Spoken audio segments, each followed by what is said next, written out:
여러분 안녕하세요. 모두 동산의 동산지기 모모동 심원장입니다.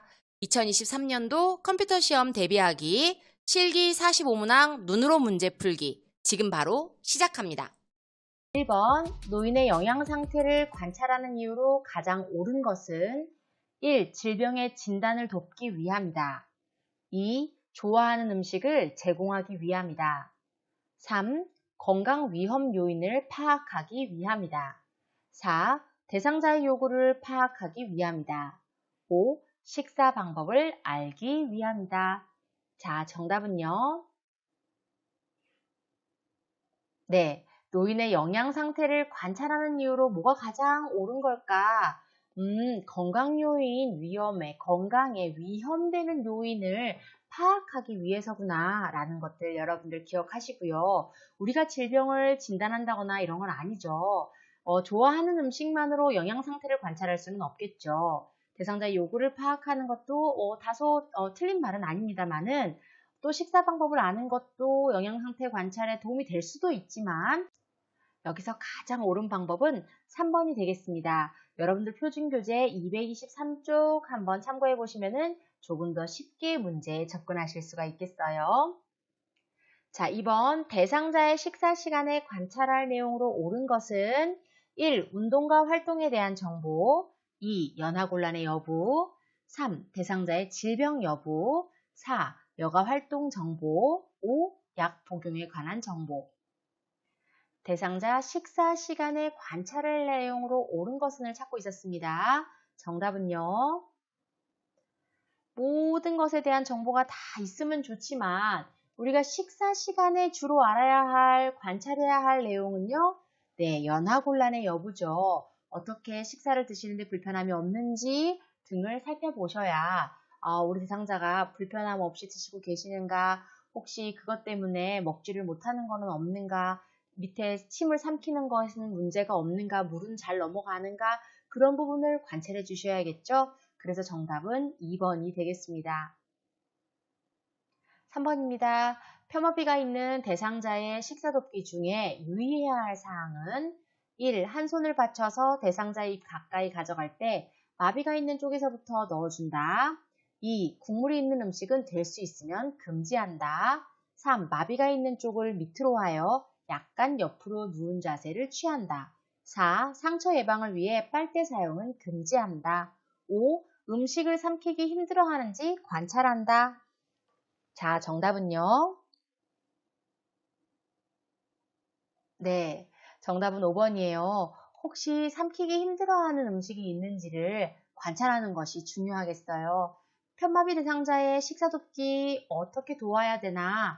가장 중요한 거는요, 마비가 있는 쪽에서 넣어주는 것이 아니라 언제나 건강한 쪽에서 접근한다는 것을 여러분들께서 잊지 마셔야겠어요. 건강한 쪽이기 때문에 3번 마비가 있는 쪽이라고 나와 있는 것 역시나 정답이 아니겠죠. 편마비 대상자는 항상 건강한 쪽을 밑으로 해서 약간 옆으로 누인 자세를 취해서 그 자세에서 식사를 하실 수 있도록 도와드리는 게 좋습니다. 국물이 있는 음식은 될 수 있으면 금지한다가 아니죠. 촉촉하게 음식을 살짝 적셔서 드려야 살에도 걸리지도 않고 또 쉽게 음식을 드실 수가 있거든요. 수분이 적은 음식은요, 이 삼키기가 너무 어려워요. 그리고 또 이 수분 이외에 혹시 너무 신 음식을 드리게 되면 이게 선생님들 신 음식, 이렇게 레몬을 탁 드시면은 순간적으로 침이 팍 나오면서 어떻게 되죠? 우리가 사례가 걸릴 수가 있잖아요. 그럴 수도 있으니까 너무 신 음식을 드리는 것도 주의하셔야 될 거예요. 그래서 국물 있는 음식은 될 수 있으면 금지한다가 아니라 수분이 오히려 적은 음식은 삼키기 어려우니까요. 촉촉하게 음식을 드리면 좋을 것 같고요. 또 하나는 상처 예방을 위해 빨대 사용을 금지한다. 사실 상처랑 빨대랑 그닥 연관되는 것이 없기 때문에요. 우리가 대상자 식사 돕기에서 보시면은 꺾인 빨대, 이런 꺾인 빨대를 사용해서 식사 돕기를 하고 있거든요. 그렇기 때문에 4번은 정답이 아니라고 할 수 있겠습니다. 자, 다음 문제로 넘어갈게요. 4번입니다. 경관 영양을 통해 식사를 하는 대상자의 돕기 방법 중 옳은 것은 1. 너무 차갑거나 뜨겁지 않도록 한다. 2. 보호자가 가져온 영양액을 먼저 사용한다. 3. 비위관이 빠질 경우엔 재빨리 비위관을 밀어넣는다. 4. 비위관이 빠지면 새 것으로 교체한다. 5. 대상자는 반드시 안 치도록 한다. 자, 정답은요. 네, 경관 영양을 통해서 식사하는 대상자를 어떻게 도울까? 돕는 방법 중에 옳은 것은 뭘까에 대해서 물어봤죠. 너무 차갑거나 너무 뜨겁지 않도록 한다가 정답이었습니다. 이 영양액의 온도는요, 우리의 체온 정도가 가장 적당하다라는 거 선생님들 머릿속에 기억하시면 좋을 것 같고요.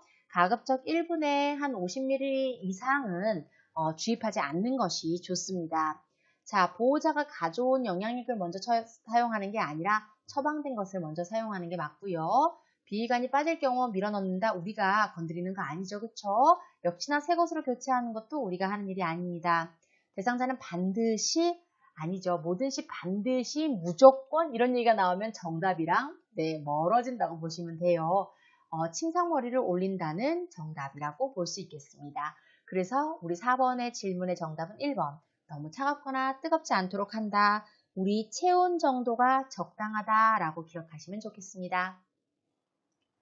5번입니다. 세면 자체를 거부하는 대상자에 대한 요양보호사의 올바른 대처 방법은 1번 스스로 세면을 할 때까지 기다려준다.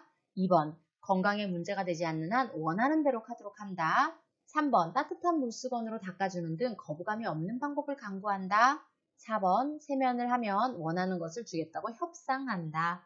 4번 강제로 세면장으로 데리고 가 닦아준다. 자, 정답은요. 네, 선생님들이 대상자 가정에 가시면은 특히나 치매 환자분들 중에 개인 위생이 조금 부족한 어르신들은 꼭 개인 위생 관련된 활동들을 거부할 때가 있어요. 목욕을 하지 않으시려고 한다던가 세수를 하지 않으시려고 한다는 게 다반사죠. 이럴 때 우리가 왜 이런 일이 발생했는가에 대해서 사실을 알아보셔야 돼요. 그런 부분들은 대부분 우리 사회복지사 선생님들이 알아보시는데 만일 우리 사회복지사 선생님들이 그런 부분을 파악하지 못하시거나 아직 파악 전이라면은 선생님들께서 따뜻한 물수건으로 닦아주시면서 가급적 거부감이 없는 방법을 좀 강구해 주시면은 훨씬 더 프로페셔널한 요양 서비스를 제공하실 수가 있을 겁니다.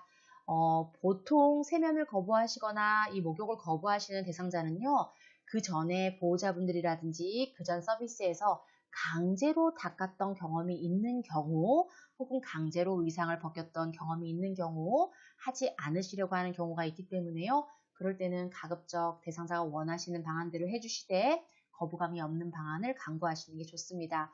그렇다고 해서 언제까지나 안 시킬 수가 없기 때문에요. 이 부분은 또 2번은 또 답이 아니라고 할 수 있겠죠.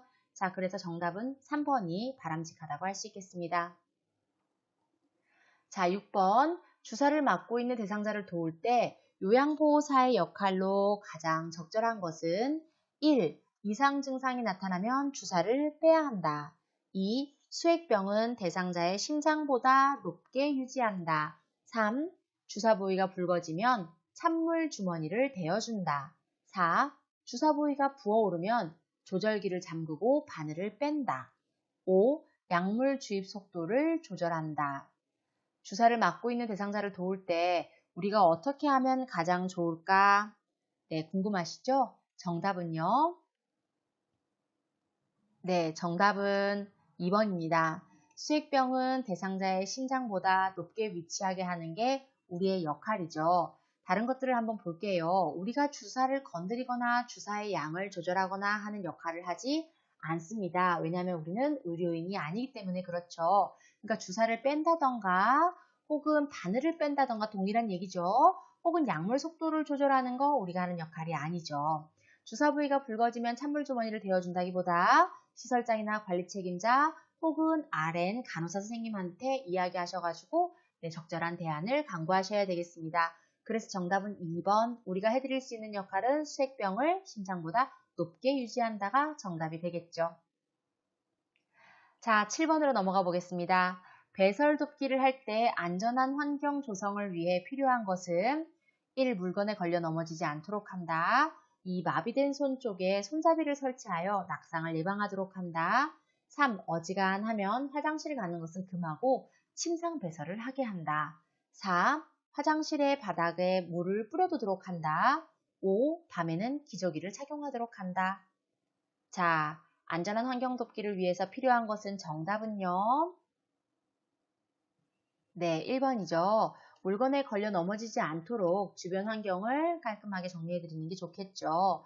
자, 나머지도 한번 볼게요. 마비된 손 쪽에 손잡이를 설치하여 낙상을 예방하는 건 도움이 되지 않겠죠. 마비된 손이 아니겠죠. 그쵸? 건강한 쪽에다가 잡을 수 있도록 해드려야겠죠. 어지간하면 화장실 가는 것을 금하고 가급적 본인이 스스로 잔존 능력을 유지할 수 있도록 해야 되니까 이것도 맞는 방법은 아니겠죠. 화장실 바닥에 물을 뿌려두면 어떨까요? 미끄러워서 낙상이 생길 수 있어서 위험할 수 있겠죠. 건조하게 해드려야겠죠. 밤에 기저귀를 착용하게 하는 거, 물론 돌보는 사람이 많을 경우에 부득이하게 그러는 경우들도 제가 종종 보기는 했어요. 하지만 가급적 대상자가 스스로의 능력을 유지할 수 있도록 해드리는 게 좋겠죠. 선생님들 혹시 이 부분 궁금하시면요. 교재 241쪽 전후로 해서 한번 살펴보시길 바랄게요. 자, 마지막 문제 보겠습니다. 8번입니다. 배설을 돕기 위해 요양보호사가 해야 할 일로 옳은 것을 물어봤습니다. 1. 화장실로 이동하는 짧은 시간 동안에는 발 받침대 사용은 하지 않도록 한다. 2. 배설하는 동안 요양보호사가 나가주길 원한다면 설득하여 같이 있어줘야 한다. 3. 화장실로 이동 후엔 휠체어에 잠금장치를 걸고 발 받침대를 접어두어야 한다. 4. 배설하는 동안 요양보호사는 밖에서 조용히 기다린다. 5. 편마비 대상자는 손을 사용하지 않도록 해야 한다. 자, 정답은요. 배설을 돕기 위해 요양보호사가 해야 할 일로 어떤 일이 옳을까요? 정답은 네, 3번입니다. 화장실로 이동한 다음에는요. 휠체어에 잠금 장치를 걸고 발 받침대를 접어두어야 한다가 정답이겠죠.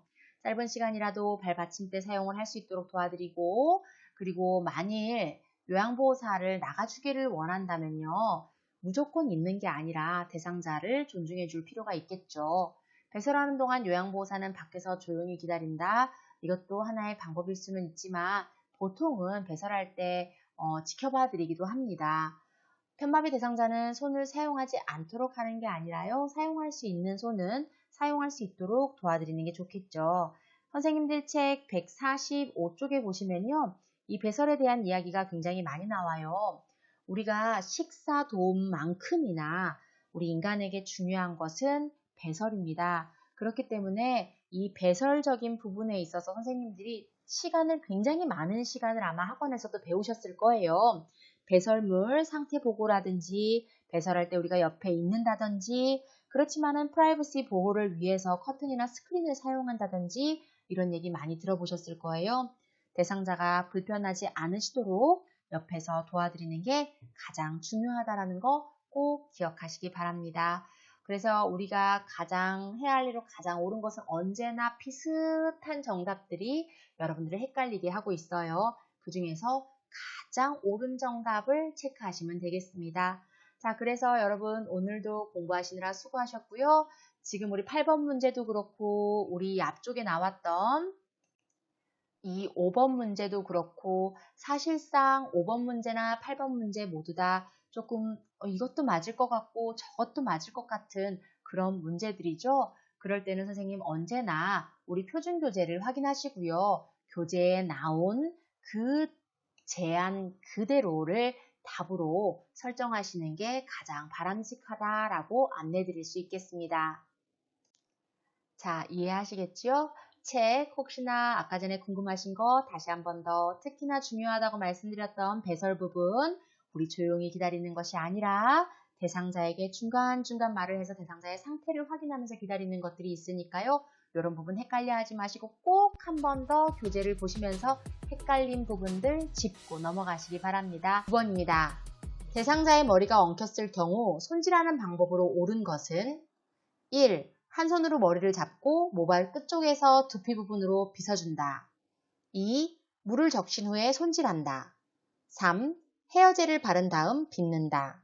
4. 세게 잡아당겨 빗는다. 5. 엉킨 부분을 가위로 잘라낸다. 자, 정답은요. 네, 물을 적신 후에 손질한다가 정답이 되겠습니다. 나머지 한번 살펴볼게요. 한 손으로 머리를 잡고 모발 끝쪽에서 두피 부분으로 빗어주는 게 아니라요. 네, 두피 부분에서 모발 끝쪽으로 이렇게 빗어주셔야 올바른 방법이겠죠. 자, 물에 적신 후 손질을 하게 되면요. 엉켜 있을 때 훨씬 더 손질이 용이해요. 너무 세게 잡아당기거나 헤어젤을 바른 다음에 빗는 것도 헤어젤 같은 게 굳어버릴 수가 있으니까 더 불편할 수가 있겠죠. 그리고 엉킨 부분을 가위로 잘라내는 거는요. 대상자의 기호를 최대한 반영해야 되기 때문에 이런 부분들 같은 경우는 항시 대상자의 의견을 여쭤보고 그렇게 하셔야 됩니다. 그래서 이 부분도 아닌 것으로 봐야 되겠습니다. 자, 그래서 정답은 2번 물을 적신 후에 손질한다. 여러분들 교재 262쪽 좌우로 해서 살펴보시기 바랍니다. 10번입니다. 침상 배설을 도울 때 유의사항으로 옳은 것은 배에 힘을 주지 않도록 해야 한다. 2. 변기는 가능한 한 오래되어 주어야 한다. 3. 배설 도중 대상자에게 말을 걸어서는 안 된다. 4. 대상자가 원하면 밖에서 기다려야 한다. 5. 침대를 수평으로 해주어야 한다. 자, 정답은요? 네, 대상자가 원하면요, 밖에서 기다려 주셔야 돼요. 침상 배설 같은 경우도 역시나 대상자의 자존감을 유지시켜드리고 상하지 않도록 도와드리는 게 우리의 할 일이죠. 자, 그래서 만일 침상에서 누워 계신 대상자가 우리 보고 나와 있기를 원한다면 우리는 밖에서 기다리면서 중간중간 대상자에게 말을 걸어서 상태를 살피시면 되겠습니다. 자, 다음 문제로 넘어가도록 할게요. 11번 이동변기 사용 시에 대상자의 안전을 위해 신경 써야 하는 일로 옳은 것은을 볼게요. 1. 변기가 너무 차가운지 확인한다. 2. 이동변기의 높이는 침대보다 조금 낮게 둔다. 3. 대상자의 두 다리가 바닥에 닿지 않도록 한다. 4. 이동변기 밑에 미끄럼 방지 매트를 깔아준다. 5. 변기를 뜨거운 물로 데워둔다. 정답은요? 여기서 중요한 거는요. 안전을 위해서 신경 쓸 때 뭐가 제일 좋을까라고 보는 겁니다. 정답은 4번. 이동변기 밑에 미끄럼 방지 매트를 깔아주는 거예요. 그러면 대상자가 혹시나 일어서고 앉을 때 미끄러짐을 방지할 수 있겠죠. 변기가 너무 차갑거나 뜨겁거나 대상자의 어떤 안전보다는 좀 선호도 혹은 깜짝 놀람을 조금 줄여줄 수도 있고 좀 더 편안하게 배변을 볼 수 있게 하는 한 가지 방법이 될 수 있겠죠. 높은 침대보다 조금 낮게 둔다 보다는 침대의 높이와 이동변기의 높이는 같게 둔다. 이것도 함께 기억하시고요. 대상자의 두 다리가 바닥에 닿지 않도록 아니죠.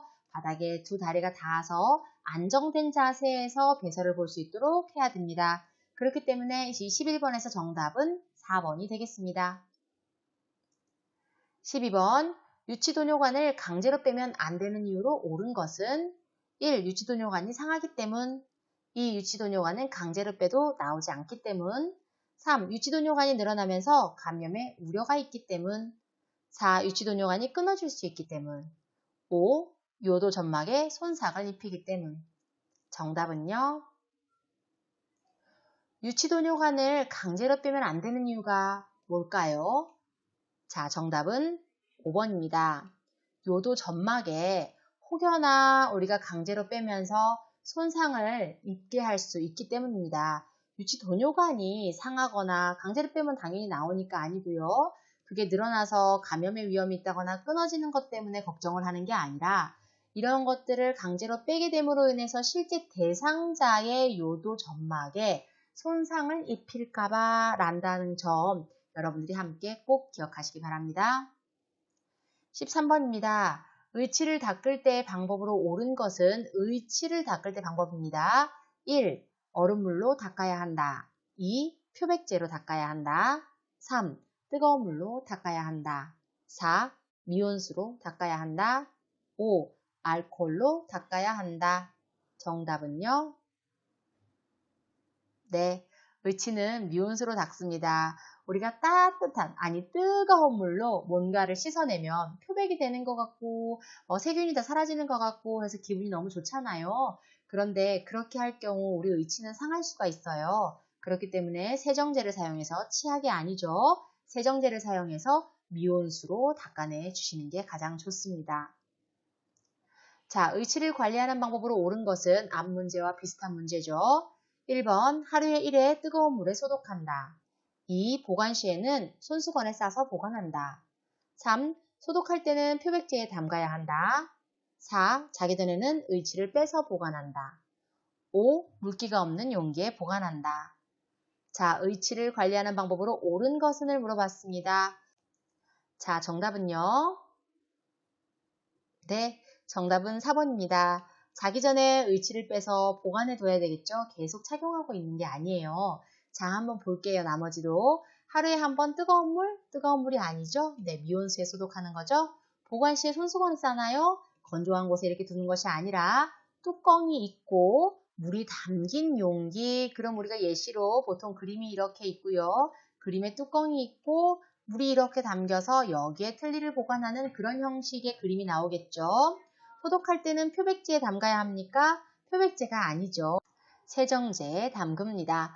자, 5번 물기가 없는 용기에 보관하나요? 방금 설명드릴 때 물기가 있고 뚜껑이 있는 이라고 설명드렸었죠? 네, 물기가 없는 용기가 아니라 물기가 있고 뚜껑이 있는 요거 같이 그림 기억하시면 좋겠습니다. 자, 다음 문제 넘어갈게요. 15번 머리 손질하는 것을 돕는 방법으로 적절한 것은 1. 머리를 짧게 자르도록 한다. 2. 모발에 특이사항이 있는 경우에는 잘라주도록 한다.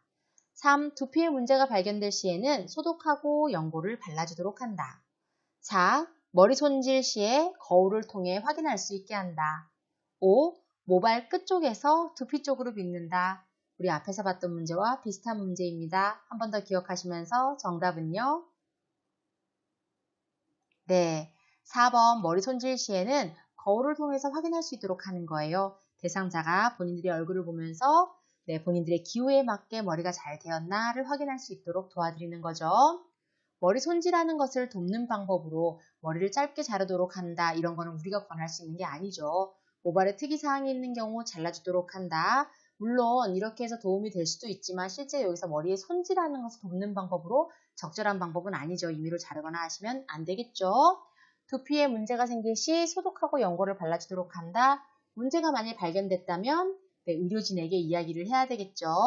모발 끝에서 두피 쪽이 아니라 아까도 말씀드렸지만 두피에서 모발 끝 쪽으로 가면서 빗어야 되겠죠.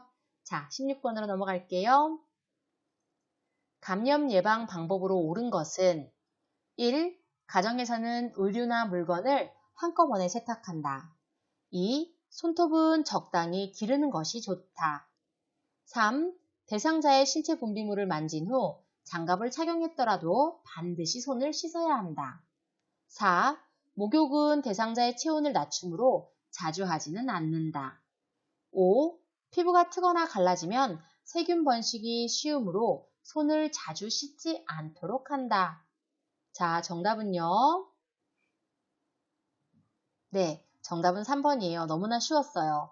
대상자의 신체 분비물을 만진 후에는요, 설령 우리가 일회용 장갑을 착용했더라 하더라도 반드시 손을 씻어야 한다가 이 감염 예방의 적절한 방법으로 옳은 방법입니다. 요즘에 감염 얘기가 굉장히 많죠. 기본적으로 우리 요양보호 선생님들이 대상자 가정에 가실 때 마스크 착용 필수라는 거, 그리고 꼭 가서 손 씻기, 정확하게 손 씻기, 우리 손 씻기 방법 배우신 거 잊지 않으셨죠? 구석구석 손가락 사이사이 손등도 잊지 말고 씻으시고, 그리고 고여있는 물보다 흐르는 물에 손을 씻으셔야 합니다. 그리고 목욕 같은 경우는 대상자의 혈액순환을 원활하게 해드려서 좋은 방법 중에 하나예요. 이 목욕이 체온을 낮추니까 자주 하지 않는다, 이런 것들은 올바르지가 않겠죠. 유치도뇨관 삽입 대상자의 이동 시 소변 주머니의 위치로 옳은 것은 자주 문제에 나오는 문제죠. 자, 한번 볼게요. 1번 아랫배보다 위에 있어야 한다. 2번 움직이지 않게 고정되어 있어야 한다. 3번 링거 폴더에 꽂아 이동하도록 해야 한다. 4번 아랫배보다 밑에 있어야 한다. 5번 심장보다 위에 있어야 한다. 정답은요? 자, 비교적 쉬운 문제였습니다. 선생님들께 자주 출제됐던 그런 문제죠. 정답은 4번입니다. 아랫배보다 밑에 있어야 되겠죠? 유치도뇨관이 배 쪽에 있으니 그 배 밑에 쪽에 있으니까 당연히 배 밑에 쪽에 있어야겠죠. 소변 주머니는 언제나 대상자보다 아래쪽에 위치한다는 거 잊지 마시기 바랍니다. 자, 18번 통목욕을 할 때 돕는 방법으로 옳은 것은 1. 중심에서 말초를 향해서 닦는다. 2. 발가락 사이와 발가락도 섬세하게 닦는다. 3. 머리카락은 선풍기를 사용하여 빠르게 말린다. 4. 귀 안은 휴지를 이용하여 잘 닦아낸다. 5. 목욕 의자는 사용하지 않는다. 자, 정답 한번 볼까요? 네, 정답은 2번입니다. 발가락 사이와 발바닥도 섬세하게 닦죠. 놓치는 부위 없도록 그렇게 닦아주셔야겠어요. 말초를 향해서 닦는 게 아니라 말초에서 중심으로 가야 되겠죠. 발끝에서 다리 그리고 몸통 쪽으로 이렇게 올라온다는 얘기입니다. 머리카락은 선풍기가 아니라 헤어드라이기로 빠르게 말린다가 오히려 맞는 말이겠죠. 귀안은 면봉을 이용해서 잘 닦는데 우리가 귀 속까지 닦지는 않죠. 네, 어르신들에게 귀 속에 상처를 입히게 될 수 있기 때문에 귀 바깥쪽을 위주로 잘 닦아주시면 됩니다. 목욕 의자는 사용하지 않는다가 아니죠. 목욕 의자를 사용해야 미끄럼 없이 안전하게 대상자를 목욕시켜 드릴 수가 있겠습니다. 자, 다음 문제로 넘어가겠습니다. 올바른 신체 정렬을 위한 것으로 바르게 설명한 것은 1. 발은 반듯하게 모아야 한다. 2. 대상자 이동 시 작은 근육을 이용한다. 3. 무릎은 굽히되 중심은 높이 두어야 한다. 4. 대상자 뒤에서 보조하도록 한다. 5. 갑작스러운 동작은 피한다. 자, 정답은요? 네, 정답은 5번입니다. 대상자와 함께 이동하거나 대상자를 우리가 신체 정렬을 시켜드리거나 하여튼 대상자와 관련된 일을 할 때 언제나 주의해야 될 것은 갑작스러운 동작은 피하는 겁니다. 다른 것도 한번 볼게요. 발은 반듯하게 모아야 한다기보다는 어느 정도 자리를 이렇게 만들어 두는 거죠. 이 자리가 오히려 안정성을 높일 수 있다는 거 선생님들 기억하시고요. 한번 누워보세요. 누워보시면서 다리를 탁 모아서 누워있으면 오히려 불편함을 느끼실 거예요. 자, 2번 볼게요. 대상자 이동 시 작은 근육을 이용하나요? 아니죠. 대상자 이동 시에는 큰 근육을 이용해야 이동할 수가 있겠죠. 작은 근육은 손가락 근육, 발가락 근육을 이용해서 이동하지는 않죠. 자, 3번 무릎을 굽히되 중심은 높게 하나요? 아니죠. 중심을 낮게 해야 무게중심이 아래로 내려와서 더 안정성이 높아지겠죠. 대상자 뒤에서 보조하도록 하나요? 아니죠. 대상자 앞쪽에서 대상자를 잡아서 보조할 수 있도록 해야 합니다. 뒤에서 밀어버리듯이 대상자를 신체 정렬하게 되면 위험할 수가 있겠죠. 자, 20번으로 넘어갈게요. 대상자를 위한 체위 변경에 대한 내용으로 옳은 문제를 찾는 겁니다. 1번, 앞에서 수행하면 근육 긴장도를 감소시킬 수 있다. 자, 2번, 옆에서 수행하면 안전하게 체위 변경을 할 수 있다. 3번, 뒤에서 수행하면 안정감으로 낙상사고를 예방할 수 있다. 4번, 뒤에서 수행하면 심리적인 불안감을 줄일 수 있다. 5번, 뒤에서 수행하는 것이 안전하다. 자, 옳은 것은 뭘까요? 정답은요? 네, 정답은 하나밖에 없었어요. 1번입니다. 대상자의 체위 변경을 할 때는요, 우리는 언제나 대상자 앞에서 수행하고요. 이렇게 앞에서 수행하게 되면 전체적인 근육 긴장도를 감소시킬 수 있으니까요. 꼭 앞에서 하시기 바랍니다. 다른 거는 옆에서, 뒤에서 나왔으니까 정답이 아니겠죠? 혹시 체위 변경에 대해서 이게 그냥 쉽게 넘어가면서 흘려버릴 수 있는 파트기도 해요. 그렇기 때문에 궁금하신 분들은요, 표준교재 284쪽 한 번 더 보시고 교재마다 다를 수 있으니까 284에서 앞뒤로 한번 내용 보시면서 체위 변경 내용 한 번 더 확인하시기 바랍니다. 21번으로 넘어갈게요. 장기간 침상 생활을 하는 대상자의 관절의 굳어짐과 변형을 예방하는 방법은 뭘까요? 네, 1번 냉찜질, 2번 공기 매트리스 사용, 3번 체위 변경, 4번 온찜질, 5번 방수포 사용. 자, 정답은요?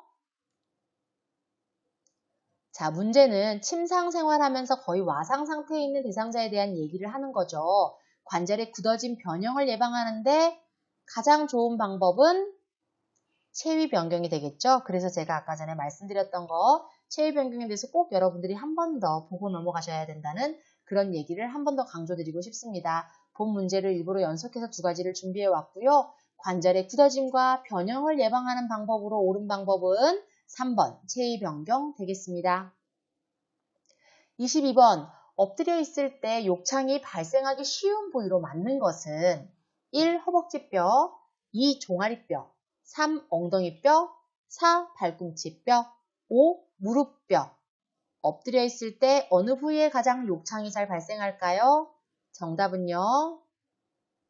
네, 5번입니다. 무릎뼈가 되겠습니다. 무릎뼈, 윗팔뼈 앞머리, 복장뼈, 그리고 위, 앞, 엉덩이 뼈 가시, 그리고 발등 등이 욕창이 발생하기 쉬운 부위가 되겠어요. 선생님들 교재 289쪽 참고하시면은 사진을 한 번 더 보실 수 있으니까요. 사진을 한 번 더 보시면서 욕창 부위를 매치시켜 보시기 바랍니다. 23번입니다. 휠체어에 대상자를 앉힌 채로 내리막길을 내려가고자 할 때 돕는 방법은 1. 요양보호사는 뒤를 돌아보면 안 된다. 2. 대상자는 아래를 향하도록 앉도록 한다. 3. 요양보호사의 한 손은 대상자의 어깨를 잡는다. 4. 잠금장치를 반드시 하고 있어야 한다. 5. 뒤로 돌려 뒷걸음으로 내려간다.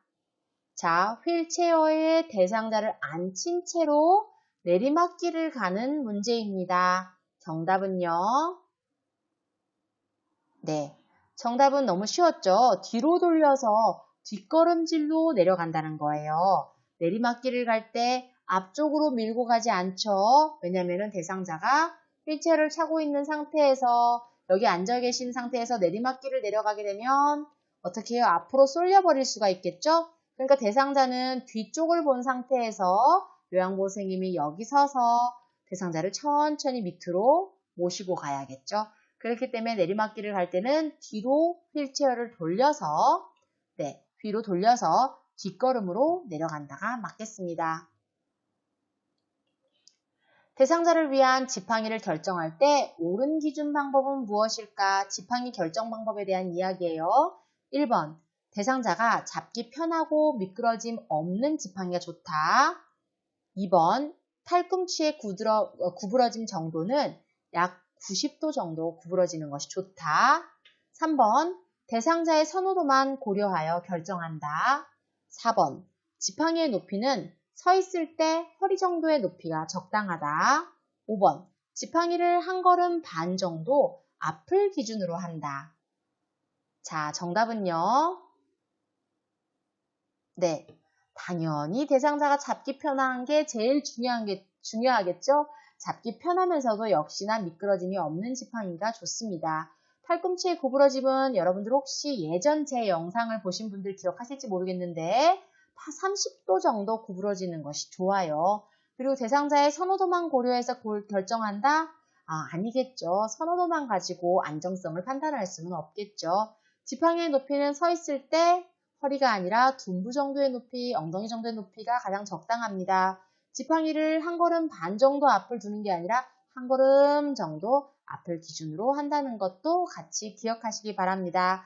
25번 대상자의 턱을 앞으로 숙이게 하고 식사 지원을 해야 하는 이유로 맞는 것은 1. 식탁이 더럽혀지는 것을 막기 위해서 2. 턱을 앞으로 숙여야 허리가 바로 펴지기 때문에 3번 머리를 들고 식사할 경우에 피곤함이 가중되기 때문에 4번 음식물이 기도로 넘어가는 것을 방지하기 위해서 5번 숨이 차는 것을 예방하기 위해서. 자, 정답은요. 네, 식사 지원을 할 때 우리가 턱을 앞으로 숙이게 하는 이유는 뭐가 있죠? 맞아요. 음식물이 기도로 넘어가는 것을 방지하기 위해서요. 갑자기 사례가 걸리는 거나 이런 것들을 방지하기 위해서 우리가 턱을 살짝 앞으로 숙이게 하죠. 자, 26번 문제로 바로 넘어갈게요. 압력을 분산하고 통풍을 원활하게 하여 욕창을 예방하기 위해서 사용하는 것은 뭘까요? 1번 이동욕조, 2번 배회 감지기, 3번 욕창 매트리스, 4번 목욕 리프트, 5번 경사로. 바로 정답 보도록 할게요. 너무 쉬운 문제였죠? 정답은 3번입니다. 욕창 매트리스는 복지용구에서 구매일까요? 대여일까요? 욕창 매트리스는 구매이기도 하고 대여이기도 하죠. 두 가지가 다 되는 유일한 품목이니까 그것도 같이 기억하시기 바랍니다.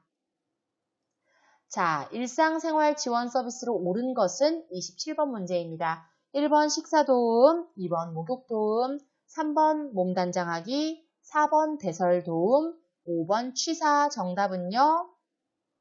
네, 제가 일상생활 지원 나오면 항상 앞에다가 뭘 하나 집어넣으라고 말씀드려요. 뭐가 추가되면 좋을까요?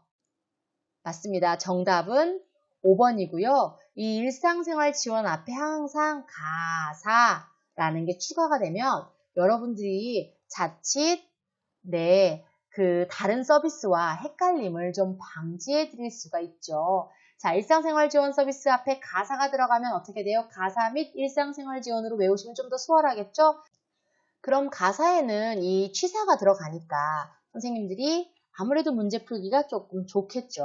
식사 도움이라든지 목욕 도움이라든지 몸단장이라든지 개설 도움은 모두 신체활동 지원 서비스에 들어갑니다. 관련돼서 선생님들이 혹시 헷갈리시면은 교재 340쪽 한번 보시면은 이해가 좀 더 수월하실 거예요. 자, 28번 문제로 넘어갈게요. 고혈압 환자에게 제공해야 할 음식으로 옳은 것은 1. 커피 대신 주스를 자주 마시도록 한다. 2. 카페인 음료는 하루 4, 5잔을 넘지 않도록 한다. 3. 술은 부득이하게 마실 경우 4, 5잔을 넘지 않도록 한다. 4. 기름지고 짠 안주를 섭취하도록 돕는다. 5. 술은 가급적 제공하지 않는다. 고혈압 환자한테 제공해야 할 음식으로 옳은 것을 물어봤습니다. 정답은요? 네, 당연히 술은 가급적 제공하지 않는 게 좋겠죠. 자, 볼게요. 커피 대신 주스를 자주 마신다고요? 네, 이것보다는 피토케미컬 함유, 채소, 과일을 섭취하는 것이 더 좋습니다. 여기서 피토케미컬은 요번에 선생님들 2019년에 교재가 변경되면서 추가된 말이고요. 항산화 물질이나 세포 손상을 억제하는 작용을 이 피토케미컬이 하고 있대요. 그래서 이 피토케미컬이 함유된 채소나 과일을 섭취하시는 게 고혈압 환자들에게 훨씬 더 도움이 되고요. 카페인 음료는 하루에 4-5잔을 넘지 않도록 한다. 가급적 섭취를 제한하는 게 고혈압 환자들에겐 더 좋습니다. 술은 부득이하게 마실 경우 안 드시는 게 좋다고 5번의 정답이 나왔죠, 이미. 기름지고 짠 안주, 가급적 고혈압 환자는요, 짜거나 기름기 있는 음식을 줄이도록 돼 있어요. 그래서 섭취하도록 돕는 건 당연히 아니겠죠. 그래서 정답은 너무나도 쉽게 5번이 되겠습니다. 29번입니다. 다음 중 고혈압 대상자의 식사 관리로 옳은 것은 앞의 문제와 동일한 문제의 다른 형식으로 나왔죠. 1번, 칼슘을 충분히 섭취한다. 2번, 피토케미컬이 함유된 채소 섭취를 줄인다. 3번, 복합 당질을 섭취한다. 4번, 식물성 지방 섭취를 줄인다. 5번, 소금 섭취를 늘린다. 자, 정답은요. 방금 했던 문제라 조금 더 쉬우셨을 거예요. 3번, 복합 당질을 섭취한다가 정답인데 일단 나머지도 한번 볼게요. 칼슘이 아니라 고혈압 대상자 칼륨을 충분히 섭취하게 하고요. 피토케미컬이 함유된 채소 섭취를 어떻게 해야 된다 그랬죠? 해야 된다 그랬죠? 그럼 줄인다니까 틀렸죠. 동물성 지방 드셔야 되는데 식물성 지방이라고 적혀 있으니까 아니겠죠. 소금 섭취를 늘리는 게 아니라 짜거나 기름기 있는 것을 줄인다고 했습니다. 그러니까 정답은 3번 복합 당질을 섭취한다가 맞겠죠. 자, 30번입니다. 의복을 보관하는 방법으로 옳은 것은 1. 의복은 30분 정도 직사광선을 쏘인다. 2. 방습제는 실리카겔을 사용한다. 3. 비가 막 그친 맑은 날은 의복을 건조하는 데 적합하다. 4. 실리카겔은 흡수하면 청색으로 바뀐다. 5. 눅눅한 우유는 맑게 갠 날 햇빛에서 바람을 쏘인다. 자, 정답은요? 네, 정답은 2번입니다. 방습제는요, 실리카겔을 사용한다가 정답이고요. 나머지도 한번 볼게요. 의복 같은 경우는 30분 정도가 아니라 한 2시간 이상 정도 직사광선을 쐬서요, 충분히 소독이 되도록 하고요. 비가 막 그친 맑은 날에 의복을 건조하는 게 바람직하지 않아요. 습기가 굉장히 많죠. 그렇기 때문에 맑은 날이더라도 비가 막 그친 날은 피하시는 게 좋아요. 실리카겔을 흡수하면 청색이 아니라 실리카겔은 분홍색으로 바뀌고 다시 말렸을 때 청색의 색깔이 나오죠. 5번, 눅눅한 우유는 맑게 갠 날, 그냥 맑게 갠 날이 아니라 건조하고 맑게 갠 날, 햇볕보다는 그늘에서 바람을 쐬어주는 것이 오히려 의류 손상을 방지하는 데 도움이 되겠습니다. 눅눅한 의류를 관리할 때 이야기까지 해서 의복을 보관하는 방법 선생님들이 한 번 더 머릿속에 넣어 놓으시기 바랍니다. 31번입니다. 대상자의 안전을 돕는 요양보호사의 활동으로 옳은 것은 음식물 쓰레기는 주방의 통 속에 넣어둡니다. 2번 깨지기 쉬운 유리병을 거실 탁자 위에 올려놓았습니다. 3번 세제는 쉽게 찾을 수 있도록 욕실 선반 위에 올려두었다고 해요. 4번 차 안에서 치매 대상자에게 안전띠를 매주었대요. 5번 현관 유리문을 깨끗이 닦았대요. 요양보호사가 대상자의 안전을 돕는 활동으로 옳은 활동 어떤 걸 했을까요? 정답은요.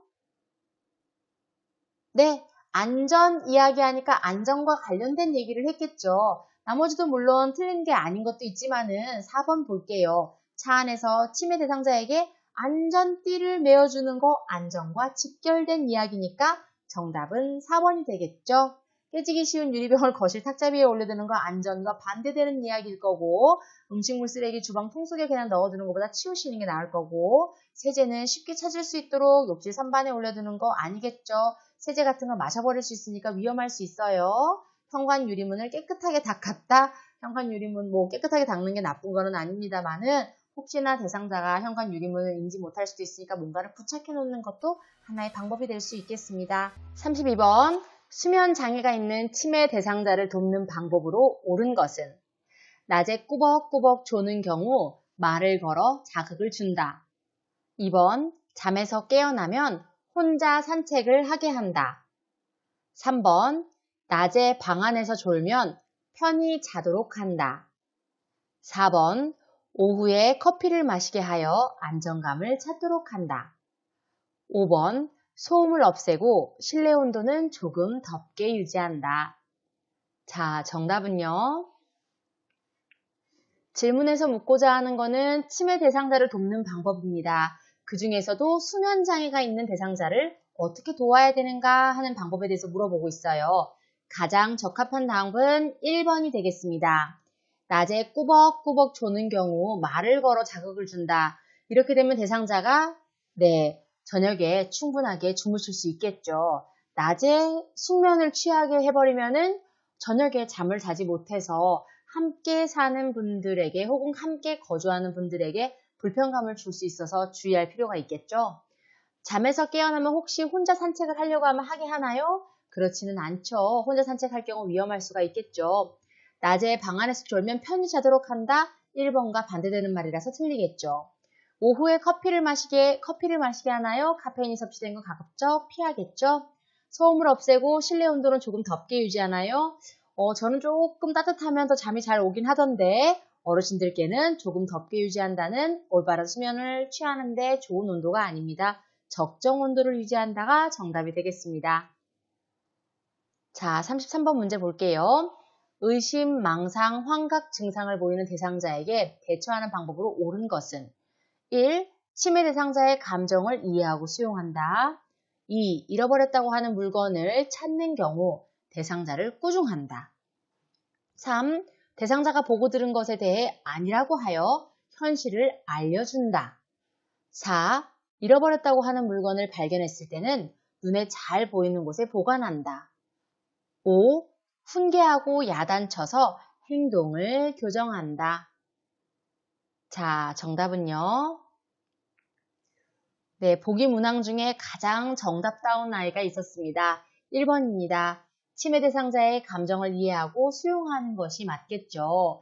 여기서 얘기하는 거는 치매 증상을 보이는 대상자를 어떻게 대처하겠는가 라고 이야기를 하는데요. 이게 여러분들 그 30회 시험에 굉장히 많이 나왔던 류의 문제들입니다. 치매 대상자에게 올바른 대처 방법은 혹은 어떤 장애를 가진 대상자에게 올바르게 우리가 할 수 있는 대처 방안은 이런 내용들이 많이 나오니까요. 여러분들이 많은 문제를 한번 풀어보시기 바랍니다. 바로 34번 비슷한 류의 문제 한번 보도록 하겠습니다. 치매 대상자의 수면장애 특징으로 옳은 것은 아까 32번과 비슷하죠. 1번 2일에서 3일간 잠을 자지 않고 2일에서 3일 뒤에 잠을 계속 잔다. 오후에 커피 한 잔을 마시면 수면에 도움이 된다. 3. 실내 온도를 서늘하게 유지하는 것이 도움이 된다. 4. 아무 데서나 잠을 잔다. 5. 노인성 치매에 걸리면 뇌순환장애로 인해 수면장애가 자주 나타난다. 자, 정답은요. 네, 치매 대상자가 가진 수면장애의 특징은 뭐가 있을까요? 수면장애의 특징에 대해서 이렇게 고르라는 문제가 있고 아까 32번처럼 수면장애를 가진 분들에게 올바른 대처 방법으로 어떤 게 있는가 이런 문제도 있는 거죠. 그러니까 선생님들께서 수면장애에 대한 명확한 이해가 있으셔야겠죠. 자, 정답은 1번이었어요. 2, 3일간은 잠을 자지 않고 또 2, 3일 뒤에 계속 2, 3일간은 또 계속 잠을 잘 때 지금 수면장애가 있구나, 확실히 있구나, 이런 특징을 갖구나 라고 볼 수가 있겠죠. 오후에 커피 한 잔을 마시면 안 되죠. 네, 카페인 피하라고 했죠. 술도 역시 피해야 합니다. 서늘한 온도를 서늘하게 앞에서 말씀드렸다시피 서늘하지도 그리고 조금 덥지도 않은 적정 온도를 유지하는 게 좋겠죠. 아무 데서나 잠을 잔다? 아니죠. 외부 환경이 불편하면 잠을 못 이룰 수 있으니까 자는 곳에서 주무셔야겠죠. 노인성 치매에 걸리면 뇌순환 장애? 아니죠. 혈관성 치매에 걸리면 뇌순환 장애로 인해 수면 장애가 자주 나타난다. 혹시 관련해서 여러분들이 잘 기억이 나지 않으시면요. 표준교재 459쪽 참고해서 그 전으로 한번 살펴보시기 바랍니다. 다음 문제로 넘어갈게요.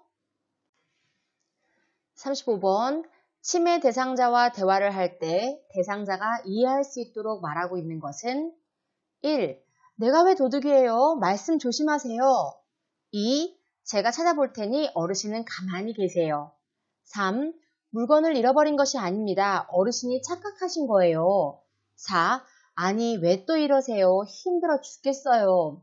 5. 서랍 속은 찾아보셨어요? 자, 정답은요. 네.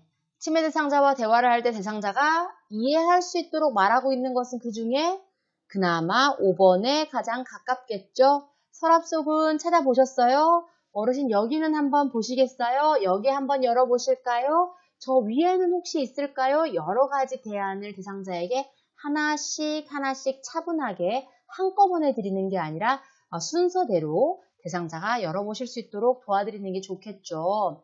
이렇게 어르신하고 언쟁을 하는 듯한 1번에서 4번의 내용들은요. 선생님들이 피하셔야 될, 지양하셔야 될 내용들입니다.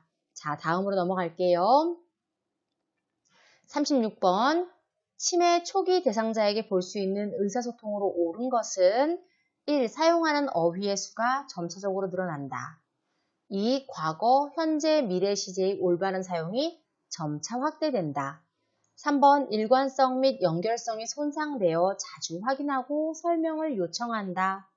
4번 물건이나 사람의 이름을 부르는 기능이 회복된다. 5번 대화의 주제가 일관된다. 자, 정답은요. 네, 대초기 대상자에게 볼 수 있는 의사소통으로 옳은 것은 일관성이 있거나 연결성이 손상돼서요. 자주 확인을 하시고 또 그게 뭔지 계속 물어보셔요. 그러면 이제 이 치매에 대해서 모르시는 분들은 아까 말씀드렸잖아요. 엄마, 내가 아까 얘기했잖아. 아빠, 제가 아까 얘기했잖아요. 이런 식으로 이야기가 연결된다라는 거죠. 그래서 가족분들도 이 치매 초기, 특히나 이 초기 때 감정이 그대로 고스란히 살아있을 때 그리고 충분히 본인이 지금 상황을 인지할 수 있는 이 시기 때 서로 조심해 주셔야겠죠. 사용하는 어휘나 이런 수는 점차 줄어들고요. 올바른 사용이 점차 역시나 줄어들고요. 물건이나 사람 이름을 부르는 기능이 점차 사라지죠. 그러니까 이것, 저것, 그것, 그이, 저이 이런 식으로 부르게 되죠. 대화의 주제가 일관되지 못하죠. 반복되거나 본인이 무슨 얘기를 했는지 순간적으로 잊거나 하는 과정들이 있게 됩니다. 치매는 굉장히 가족들 입장에서 보면은 슬픈 그런 질환 중에 하나예요. 본인에게도 굉장히 괴로운 질환이에요. 그렇기 때문에 선생님들께서 혹시나 치매 대상자들을 돌보실 때 언행이나 본인의 행동, 표정 등에 각별히 유의하셔야 되겠습니다. 37번으로 넘어갈게요. 대상자가 목욕 중에 춥다고 할 때 돕는 방법으로 옳은 것은 1. 가벼운 스트레칭을 하게 한다. 2. 얼른 마무리한다. 3. 따뜻한 물을 뿌려준다. 4. 실내 온도를 조절한다. 5. 수건으로 물기를 닦아준다. 자, 목욕 중에 대상자가 춥다고 할 때 어떻게 해야 되는가? 정답은요. 네, 우리도 목욕탕 가서 추울 때 어떻게 하죠? 따뜻한 물을 중간중간 뿌리죠. 목욕 중에 대상자에게 따뜻한 물을 뿌려줌으로써 몸의 온도가 갑자기 내려가는 것을 막아주겠죠. 자, 다음 문제로 넘어갈게요. 38번. 치매 대상자에게 신체적 언어를 사용할 때 유의사항으로 옳은 것은 1. 대상자보다 높은 위치에서 이야기한다. 2. 대상자에게 접근할 때는 뒤에서 다가간다. 3. 함부로 관심을 보이지 않는다. 4. 눈높이를 맞추고 이야기를 한다. 5. 대상자 옆에서 이야기를 한다. 정답은요. 너무 쉬우니까 바로 볼게요. 4번입니다. 대상자의 눈높이를 맞추고 이야기를 하는 게 우리가 신체적인 언어를 사용할 때 가장 중요한 부분이겠죠. 대상자보다 높은 위치에 있거나 뒤에서 접근한다던가 대상자가 이야기하는데 관심을 너무 보이지 않는 모습을 보인다던가 그리고 대상자 옆에서 이야기한다던가 앞에서 이야기하는 게 좋겠죠. 이런 자세는요. 대상자에게 잘못된 오해를 불러일으킬 수 있기 때문에요. 대상자의 눈높이를 맞추고 앞에서 대상자와 대상자의 이야기를 수용하면서 공감하면서 듣는 그런 자세가 필요로 하겠습니다. 39번. 당뇨병 대상자의 식사관리에 대한 설명으로 옳은 것은 1. 푸른 채소와 해조류를 충분히 섭취한다. 2. 잡곡밥보다는 흰밥이 좋다. 3. 식사 시간은 정해진 시간보다 혈당에 따라 정한다. 4. 보리밥, 우유, 사과, 당면들의 음식은 되도록 피한다. 5. 닭고기 조리 시 껍질은 벗기지 않고 조리한다. 자, 정답은요. 네, 당뇨병 대상자의 식단 관리 1번 푸른 채소와 해조류를 충분히 섭취하게 하는 게 좋고 잡곡밥을 드시게 하는 게 좋고 정해진 시간보다 혈당에 따라서 정하는 게 아니라 규칙적으로 드시게 해서 혈당이 어떻게 되는가 살펴보는 게 좋겠죠. 보리밥, 우유, 사과, 당면이 들은 음식을 피하는 게 아니라 선택해서 섭취할 수 있도록 도와주시고 닭고기 조리 시 껍질을 벗기지 않고 조리하는 것보다 닭고기 살을 위주로 단백질 위주로 섭취하게 하는 게 훨씬 더 좋은 방법이겠죠. 자, 40번입니다. 휠체어로 엘리베이터를 타고 내릴 때의 설명으로 맞는 것은 1. 앞으로 들어가야 버튼에 쉽게 접근할 수 있다. 2. 뒤로 들어가야 앞으로 밀고 나온다. 3. 앞으로 들어가야 돌려야 하는 불편함을 피할 수 있다. 4. 엘리베이터보다 나선형 계단을 이용한다. 5. 앞으로 들어가서 뒤로 나온다. 자, 문제의 글자에 놀라지 마시고요. 우리 휠체어로 엘리베이터 탈 때 어떻게 했는지 그림들 많이 보셨죠? 자, 엘리베이터 문이 이렇게 있으면서 문으로 우리가 뒤로 들어갔다가 그리고 앞으로 나오는 모습 그림 많이 보셨을 거예요. 정답은요. 네, 2번입니다. 휠체어를 뒷걸음질 하듯이 우리가 뒤로 들어가야 앞으로 밀고 나오기가 수월하겠죠. 그림 한 번 더 여러분들 보시려면요. 여러분들 교재 293쪽 참고하셔서 한 번 더 보시고 머릿속에 꼭 넣고 가시기 바랍니다. 41번 대상자의 여가 활동 중 소일 활동에 해당하는 것은 1. 악기 연주 2. 전시회 가기 3. 식물 가꾸기 4. 그림 그리기 5. 서예 교실. 자, 정답은요? 네, 3번입니다. 식물 가꾸기가 여가 활동 중에 소일거리에 들어가겠죠. 자, 한번 살펴볼게요. 소일 활동위에는 식물 가꾸기뿐만이 아니라 맞아요. 텃밭 가꾸기라든지 신문보기라든지 종이접기라든지 텔레비전 시청이라든지 퍼즐놀이라든지 다양한 활동들이 또 추가적으로 있으니까요. 여러분들이 식물 가꾸기 한 번 더 살펴보시기 바래요. 보통 이 소일 활동에 해당하는 내용으로 텃밭, 야채 가꾸기 얘기가 많이 나오는데요. 식물 가꾸기도 동일한 맥락으로 이어진다는 거 같이 기억하시기 바랍니다. 여러분들 표준교재 414쪽을 보시면요. 악기 연주, 전시회 가기, 그림 그리기, 서예 교실이 각각의 활동에 맞게 연결되어 있는 걸 보실 수 있을 거예요.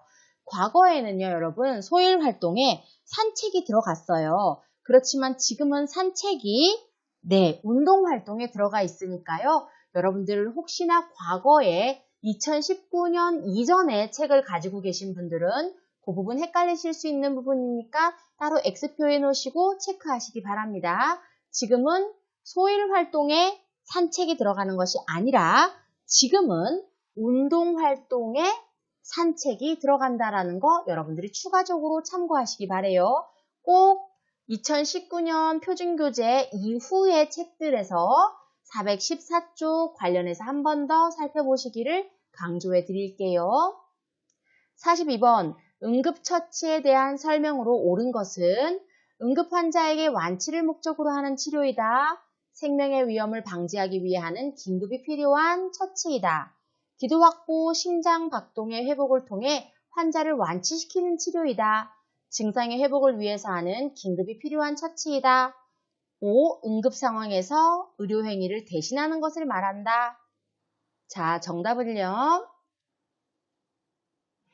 응급처치에 대한 설명으로 옳은 것을 물어봤죠? 정답은 2번입니다. 생명의 위험을 방지하기 위해서요. 긴급히 필요한 처치를 우리는 응급처치라 그래요. 응급 환자에게 완치를 목적으로 응급처치를 하는 건 아니죠. 기도 확보, 심장 완치는 아니죠. 증상 회복을 위해서 하는 것도 아니죠. 응급 상황에 의료 행위를 대신하는 것 역시 아닙니다. 이러한 부분들은 갑자기 증상을 악화되는 것을 예방하기 위해서 긴급히 필요한 처치일 뿐이지 이걸 한다고 해서 우리가 의료 행위를 대신하는 것은 아니라는 것 여러분들이 한 번 더 기억하시기 바랍니다. 자, 대상자가 갑자기 질식 증상을 보일 때 올바른 대처 방법은 1. 수족의 손상이 나타나는지 확인한다. 2. 산소의 공급 여부를 확인하고 산소를 공급한다. 3. 호흡 곤란이나 얼굴색이 붉게 변하는지 확인한다. 4. 갑작스러운 기침이나 가래가 있는지 확인한다. 5. 이물의 종류와 위치를 확인한다. 자, 정답은요.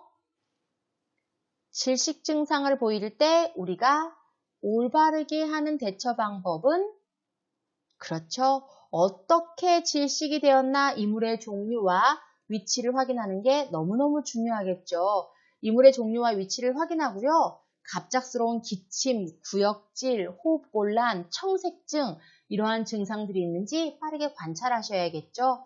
우리가 수족의 손상이라든지 산소를 공급하는 일이라든지 얼굴색이 붉게 변하는지 확인하는 일이라든지 뭐 이런 거를 확인하는 것이 우리가 하는 게 물론 확인을 해주시면 좋겠지만은 이때 여기서 가장 빠르게 우리가 할 수 있는 것은 맞습니다. 이물의 종류와 위치를 확인하는 거죠. 기침이나 가래를 확인하는 게 아니에요. 기침은 맞지만 가래가 있는지 확인하는 것은 아니기 때문에 여러분들이 정답으로 찍는다면 5번을 체크하셔야 되겠습니다.